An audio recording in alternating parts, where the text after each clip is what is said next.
Vakar, tautas skatītāji. Notikumi pasaulē skrien un mainās katru dienu. Tomēr viena lieta nemainās jau ilgu laiku. Proti, Jaunzēlande vēl joprojām ir viena no pirmajām valstīm, kas sagaida jauno gadu. Daudz iedomājas, ka tā ir Austrālija, jo Austrālijā, īpaši Sidnejā, katru gadu tiek rīkots ļoti krāšņs salūts, kas tiek translēts un priecē cilvēkus visā pasaulē. Tomēr Sidneja un arī vispārējais austrumu krasts Austrālijā atpaliek no Jaunzēlandes pa veselām 2 stundām. Es šobrīd atrodos Jaunzēlandē, kaut arī lielāko daļu gada pavadīju dzīvojot un strādājot Austrālijā. Un tāpēc arī šogad man ir milzīgs prieks jūs sveikt pašai pirmajai 2026. gadā. Es tā darbojos jau 5 gadus, un kā es iesāku jūs sveikt ar kādu no dzenbudisma kanoniem, tā arī turpinu arī šogad. Un šogad dzenbudisma kanons ir tāds.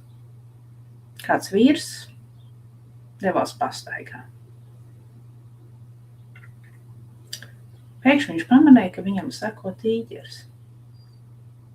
Viņš paskatījās atpakaļ un metās skriet.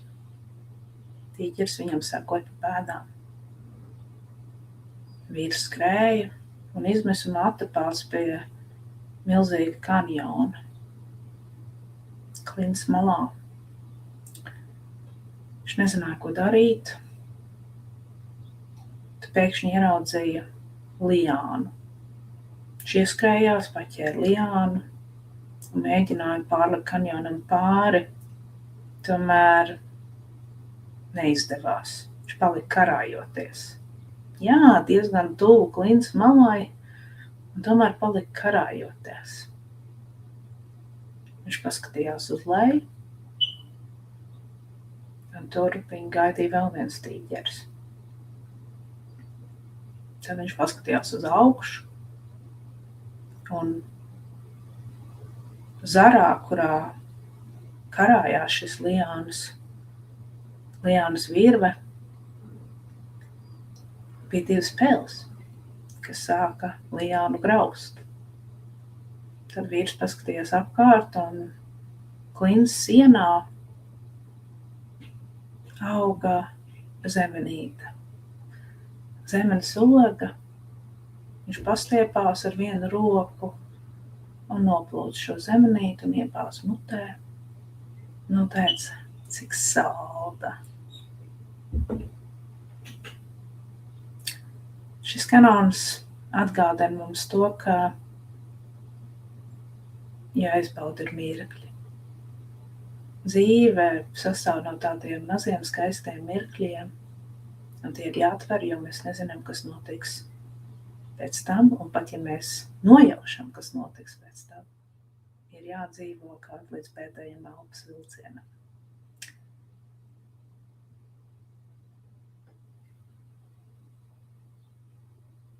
Tā arī šis kanons to simbolizē.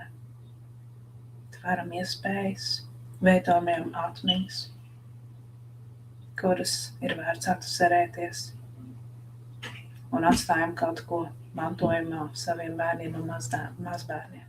Mēs nezinām, kas notiks rīt, mēs nezinām, cik daudz laika mums ir dot šajā pasaulē dzīvot, tāpēc jādzīvo un jāizbauda katrs mirklis, ko mums šī pasaule dod.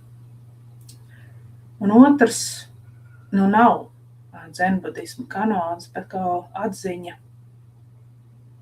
kas izveidojusies man dzīvē.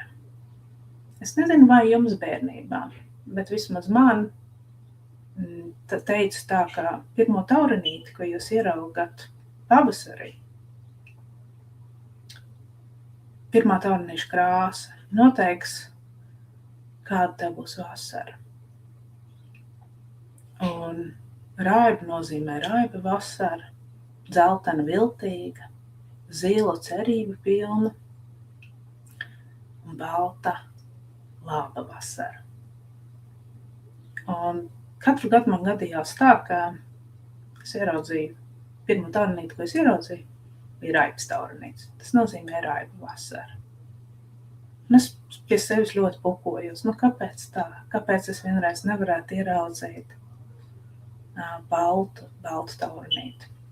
Un tā gada gāja, un kā es redzēju raiba taurinīti, tā es redzēju. Un vienu gadu es ieraudzīju baltu, pašu pirmo taurinīti baltu, un es cerēju, ka būs skaista un laba vasara, un izveidojas tieši pretēji. Tā bija viena no smagākajām, grūtākajām vasarām manā dzīvē. Un šogad, esot pavasarī, septembrī, šeit gan Jaunzēlandē, gan Austrālijā, septembris ir pavasaris, un tas bija Austrālijā, kas ieraudzīja pirmo šī gada taurnīti. Tas bija raibs. Un atbraucot šeit uz Jaunzēlandes, atkal ieraudzīja raibu taurnīti. Un es domāju, cik forši, cik labi. Jo raiba vasara vai raibas gads nozīmē piedzīvojumu pilnu gadu. Un patiesībā skaista vasara. Un arī jums tāpēc es novēlu raibu vasaru. Raibu tāpēc, ka mums dzīvē ir jāpiedzīvo kontrasti, piedzīvojumi. Piedzīvojumi nav nekas slikts, piedzīvojumi gan var būt labi, gan netik labi. Tomēr bez